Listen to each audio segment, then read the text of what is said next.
Hi everyone, welcome to Active Self-Protection Extra. Today on John's Briefs with Tim Forshee, Criminal Defense Attorney Extraordinaire. You realize extraordinary just means out of the ordinary. So I don't know if that's, yes, but I am that. He is an abnormal criminal defense attorney. Abby something. If you get that reference, go schedule your colonoscopy. Best movie. Yeah. Oh, so funny. Yeah. But we had a terrible incident at a No Kings protest in Salt Lake City. And we're going to show it to you, show you kind of what happened, and then we'll come back and talk about it and talk about these charges that this peacekeeper's facing.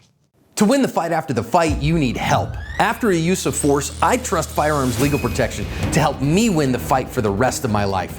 From their 24/7 attorney-answered hotline to coverage for the use of all legal tools, Firearms Legal Protection has you covered. Get a discount by signing up at the link below. About 10,000 people attended this protest, and this guy shows up here with a backpack.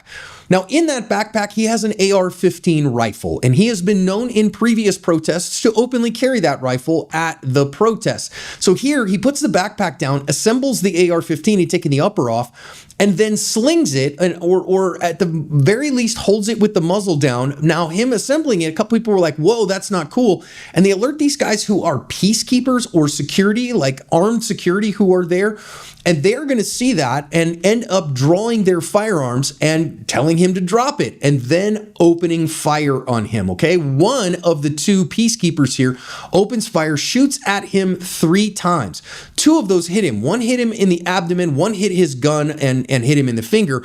But the third shot, what you're going to see here as these guys fire, the third shot actually went past the guy they were intending to shoot and hit an innocent bystander and killed him. Now, there's a whole lot here. You go read the news stories that I've linked in the description. And what you'll see here, we see another angle of it from somebody who was filming the protest from above. And what you'll see is that they're going to, again, advance towards him. Initially, they said, oh, he was, raising his gun. He had raised his gun and was running at the crowd. But the video actually contradicts that. He's holding the rifle downward and doesn't start running until they start shooting at him. Again, 2 of those shots hit him. 1 killed a bystander. They held the guy that has the AR for about 5 or 6 days.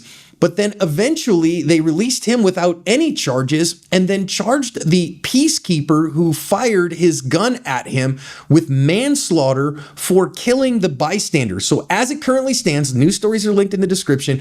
The peacekeeper, one of them, the one who fired his gun, is charged with manslaughter for the bystander death, not charged for the shooting of the man with the AR-15, and the man with the AR-15 faces no charges at all. I think that, first of all, the guy has to feel terrible.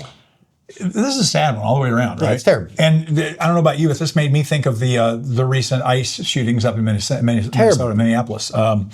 I just hope that there's not somebody out there, some villainous person's going, this is exactly what I hoped for, this is exactly what I wanted, because that's what I fear. But that's not, we're not here to discuss the political bent on this thing. Just tragic all the way around. Everything. Well, I mentioned it briefly in the main channel analysis, but listen, I'm not talking about Active Self-Protection as a company, okay? So I differentiate between John Correa as a person and ASP as a company. We only have one political position as a company. The right of the people to keep and bear arms shall not be infringed. That's it. I believe in a robust Bill of Rights. And so the right to protest is among that Bill of Rights. And everyone has a right to protest. They have a right to assembly, and they have the right to keep and bear arms. And so not if you agree with me politically or not, okay? I'm not telling you which side I would be on in a No Kings protest. I'm telling you I honor people's right to protest. And peaceably, of course. And a protest is a peaceable assembly. It's supposed to be. A non-peacefable protest is a right. Okay, those are different things. The First Amendment doesn't cover that. The First Amendment does not cover riots. But again, I am for a robust Bill of Rights in all their capacities. So this guy, no quartering troops against no quartering troops. All right, no quartering troops. And it was funny. I was talking to somebody about the 6th Amendment just this fine day. Somebody's like, well, wait a minute. Well, this guy. No, people have a right to a fair and speedy trial. It's all about procedure. It's a procedural amendment, but it's not. It's critical. It's not. We want you to have a fair and speedy trial. No, you have the right to a fair and speedy trial, and the right to confront witnesses. And don't forget, the Bill of Rights doesn't give you rights. It protects rights. It protects rights that are inalienable rights. That's right. So anyways, I like them all. Okay, especially 9 and 10 that get ignored, that they're unenumerated rights. Yeah. There's lots of rights we haven't covered here, and they're important too. They're covered too. Yeah. So, anyways, it doesn't bother me that a guy would want to wear a rifle at a protest. I don't care. That's fine. You have a Second Amendment right. You have a First Amendment right. And in fact, the wearing of that rifle is a free speech issue. He is wearing that rifle as political speech at this rally. Absolutely correct. You have the right to burn the flag, and I would give my life to defend your right to do so. What are you burning the flag for? Yeah. I mean, so yeah, clearly he has the right to carry that gun, assuming that Utah law doesn't prohibit that, which Arizona would allow that, right? Yeah, it was legal under Utah law what he was doing. What are you doing? Yeah. It's like when I go to, I've been asked to be a speaker at Pro 2A rallies and GOA rallies and stuff. Oh, I'm the dudes honored that to show be up. asked, and I want to go down. But you stand there and you look around at some of the people. It's like, this is why people hate gun owners. The guy with the Viking helmet and the and the cape that's made out of the flag and the M60 with full the tactical gear. What are you doing? This is what we don't need. So yeah. Well, and listen, people can do all kinds of stuff that I disagree with, right? Free speech is the definition of the only speech we have to defend is the speech we disagree with, right? That's as simple as it gets. Fair enough. So, like you say, you have the right to burn the flag. I get up in my feels about that stuff, but I honor somebody's right to do it, and anyways, I think what we're saying is there was nothing illegal about this guy bringing this gun to this rally. I think it was incredibly stupid. It was dumb, and he paid the price. But it's legal. So he's known to do that. Yeah. He's known that he's done this at many protests in the past. And he is a lefty. He is a no kings protester, and he's there for the protesters. But it seems that, in him walking off the beaten path, putting the rifle together and donning it, right? He put it on a sling and put the sling over him. That was interpreted by people, oh no, he's going to start shooting people. Well, we've had, I don't know that we've had a spate of them, but they get a lot of publicity. We've had a lot of mass murders involving crowds and publics and protests and stuff. And so. Well, he would have been smarter. You're throwing gas on the embers here. To put it on in the car and just walk in with it already slung, that this is kind of who I was. It wouldn't have looked as nefarious, right? That's for sure. It's him donning it from this hidden place that is causing some of that. So then you have these guys that are peacekeepers. And what kind of training did they receive? Well, the lawsuit is about you invited these people to this place and you didn't train them and you didn't give them any stuff and they are poorly trained and they didn't do the right thing. Well, 2 of them draw a gun on the guy. 1 of them chooses not to shoot. The other one shoots 3 times. 2 of them hit the guy. Pretty decent shots, but 1 of them goes down the lane and kills a man. Like 100 yards, or I think it was 100 yards away. And now he's facing manslaughter. And so the guy he was aiming at that was close was wounded, and the guy he didn't intend to shoot that was a football field away was killed. Yep. And this is the kind of stuff we always talk about. You're responsible for every round that comes out of that weapon. So, and boy, we now learned it here for sure. So, yeah. And what do you think of manslaughter charges for an unintentional miss? Well, it's reckless, right? I mean, what's Rule 4 of the 4 firearm safety rules that we've all memorized since we were kids, right? Rule 4 is be certain of your target and be aware of what's around and beyond your target. If you don't have a clear field of fire, it is reckless, certainly negligent, arguably reckless to pull the trigger. Old school Cooper guy, and we'll let him get away with that, right, friends? I'm old, certainly. But the point being is that was it safe to fire that shot? No. By definition, it was not. And you didn't ascertain that fact before you pulled the trigger. I don't know why. You and I love movies, so you know Dr. Strangelove, the classic from Kubrick. That scene where Slim Pickens is riding the atomic bomb down, where he's just waving his hat and going, yeehaw. I always tell people that is a plaintiff's attorney on every bullet that comes out of your gun, or certainly a prosecutor. There is a consequence attached to every round that exits that weapon, and we're seeing it here. I mean, and there's the problem, right? So the way that we normally articulate it at ASP is it's Rule 1. We always keep firearms pointed in the direction of least consequence. And anybody in the backstop is the highest consequence direction. Right. So you go from the least consequence, the bad guy, that if you can't guarantee a hit, then you've gone to a maximally, unless you can ascertain that the backstop is clear. And I don't know that you can ever guarantee a hit, but you can minimize the risk to other people if you miss. Yeah. Right. Or let's not forget, shoot-throughs happen too. So, same thing. So if you can't say that, well, gosh, man, I don't have a reasonable expectation of a hit at this distance, and my backstop is ugly. Filled with people. Yeah. I always tell people there's a school bus full of nuns back there. Nuns and orphans. Yeah. And in this case, just a family man out there with his family. Wow. And he dies as a result of it. So unfortunately, I think that our peacekeeper, that those charges probably are. Turns out the only fitting. person with a gun that was going to cause any problems that day was not the one we thought. So, yeah. And listen, that's not to say, okay, so, and I know the counter argument, there's going to be people in the comments that are like, well, if a cop does that, they don't get prosecuted. Sometimes they do. Sometimes they do. There was a pretty famous case over in Chandler where a cop shot a woman in a car that was stealing drugs in a drive-through pharmacy, and he stood criminal charges and got hit on some of them. Yep. Yeah, it does happen. They do get, as we've mentioned other times, they get a little bit of deference, a little bit of benefit of the doubt, but that doesn't mean they have carte blanche. They can do whatever they want. That is not true. People that think that are just anti-cop, I think. And here's the thing. It's a small bullet in a big world. Mm-hmm. And so most times when people miss, they're damaging some property somewhere. There's no such thing as a miss. There's only an unintentional hit, right? It's going to hit something. But when that consequence is low, when nothing happens from it, well then nothing happens from it. And, that's like we had the recent one on the channel with a Houston cop. He went through 2 magazines and hit nothing of a guy that was trying to kill him. I mean, he just literally is peppering the ground, the sky, everywhere in between. And finally on his 3rd magazine, he got a hit on the guy. Okay, nobody else was harmed. Fine. It sucks and is wrong, but, whatever. But the second you actually hurt somebody else, now you've impacted someone else. Right. And that's like, okay, I hate to say this because it's still illegal, but if you drink and drive and you get home safe, nobody got hurt. So probably nothing's going to happen from that. But the second you hurt somebody, you're going to catch hell for that drinking and driving. Well, in that same way here. Even if you just get caught without hurting somebody. Yeah, even if you get, So, right. But certainly if you cause a wreck that hurts somebody. You get away with bad behavior until you don't. Unfortunately, in this case, the not getting away with bad behavior had the worst possible consequence. It wasn't just a DUI where you just clipped a stop sign or, something like that. This is a big deal. This is the biggest. And I'm not trying to minimize DUIs. I got hit by a drunk driver in 2000. Yeah. Drinking and driving is, in my opinion, an attempted murder in progress. Well, if you kill somebody DUI, it's almost always charged as manslaughter because it was reckless. It wasn't just negligent. So reckless behavior. Yeah. You should have known better than that. You knew or should have known. And so here, I think, all right, first of all, if you're like, well, we're peacekeepers and we're here to make sure that nobody gets harmed. I'm having a hard time using that term here. So why would you take that job? Right. I mean, if you're like, okay, what are you offering? Well, I'm sure there wasn't a lot of money in that. At $30 an hour. Yeah. I mean, if they got paid, you know what I mean? If they're not volunteers. So, hey, we want you to take on all the liability.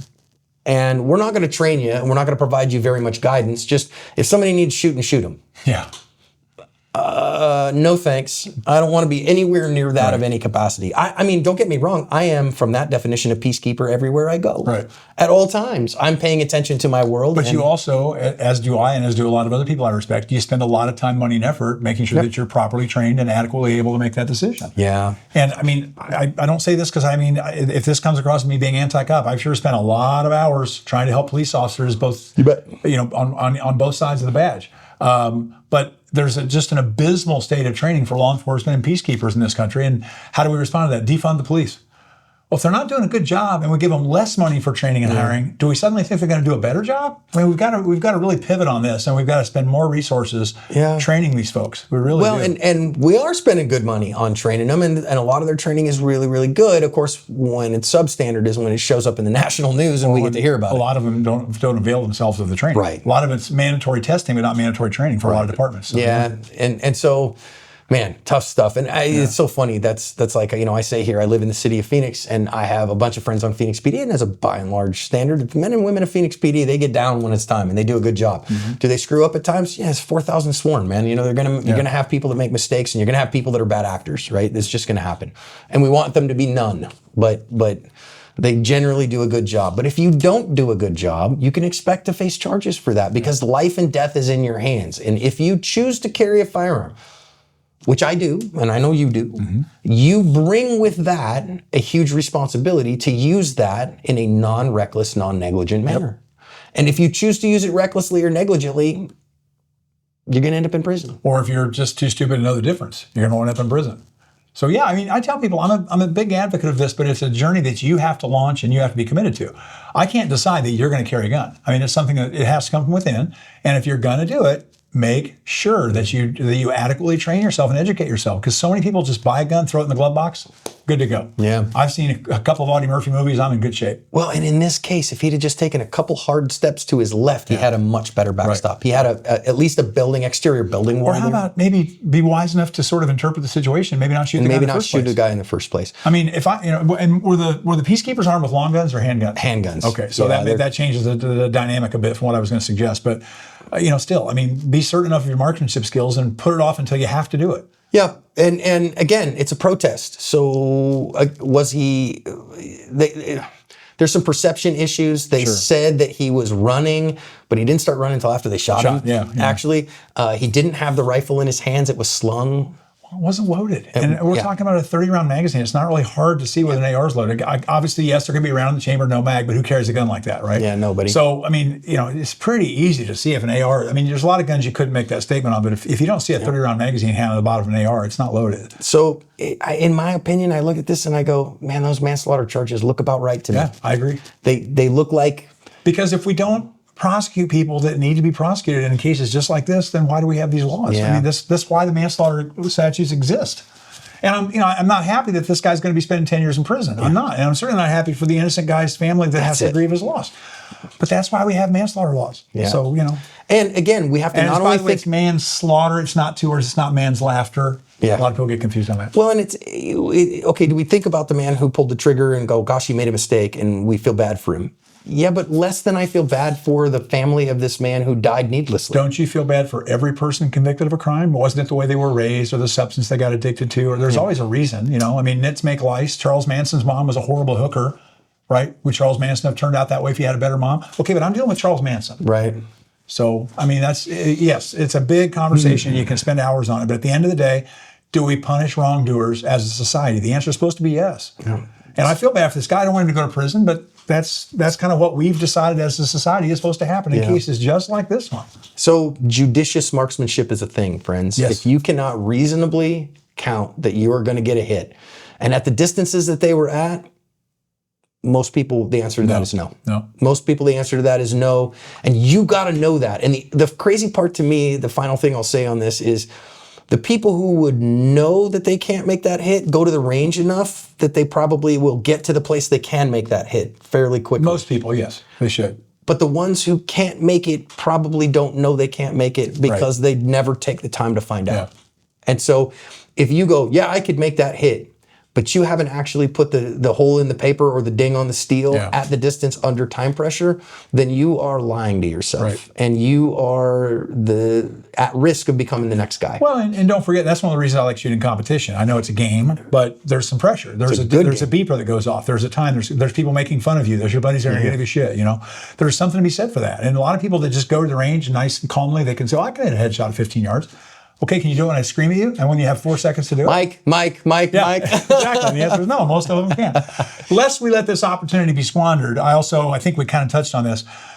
We've talked about this before, folks. I'm not a big advocate of open carry. I'm glad we have open carry statutes. I'm glad it's legal. There are certain circumstances, very, very narrowly defined, where that's a good thing. But 99.4% of the time, it's a bad idea to carry open. If this guy wasn't trying to make his protest statement by carrying a gun, if he'd been carrying concealed, God bless him. If I go to something like that, I'm certainly carrying concealed. For sure. But carrying open is just a recipe. You're scaring the horses. It's a recipe for suck. Nothing good's going to come of that. Somebody's going to take your gun from you. Somebody's going to misperceive your intentions, like we saw here. Just because you have a right to do something. Why are you carrying open? Yes, you can do it. Doesn't mean you should do it. Doesn't mean you should. Yep. Especially at a place that you already know is going to be crackling. Great way to put it. Yeah. You know the tensions are high. And you're like, I'm going to really make a statement. I'm going to throw some gas on these sparks. Yeah. Imagine the opposite, the side that he shows up. You go, man, I'm going to show up in my, my MAGA hat and my full, Trump was right about everything gear to this. Is it your right to do that? Sure. 100%. You have the same free speech rights and the same assembly rights anybody else does. That's great. Doesn't make it smart. Nope. See how that works out for you. Yeah. When you get your ass kicked, I'm going to say that was assault and wrong. And also, you should have seen that coming. I always tell people, you've seen all the Die Hard movies. You've seen all the viruses. So Die Hard. Best Christmas movies ever. Die Hard 3, the one with Sam Jackson, Die Hard with a Vengeance. Right? At the beginning of the movie, he's being blackmailed by somebody who he doesn't know. And he is forced to wear a sandwich board in Harlem that says, I hate blank, the N-word. Wow. Right? Yeah, I remember. Which he has a right to do that. Yeah. But it's not smart. Oh my God, Yeah. what are you doing? And that's, to me, that's an example I always use, because just because you can legally do something does not make it appropriate or smart. And you're about to get the snot kicked out of you at best. The best outcome you can hope for. Exactly, right? And so it's like, what are you doing? Just because you think you can't, because it's legal to do it, does not make it smart. So It's true. And thank God Sam Jackson rescued Bruce Willis there. So yeah. I mean, thank goodness. Well, be smart, everybody. Don't, again, the marksmanship is such a thing here. I don't want you to face manslaughter charges, so let's pay attention here, huh? Get to the range.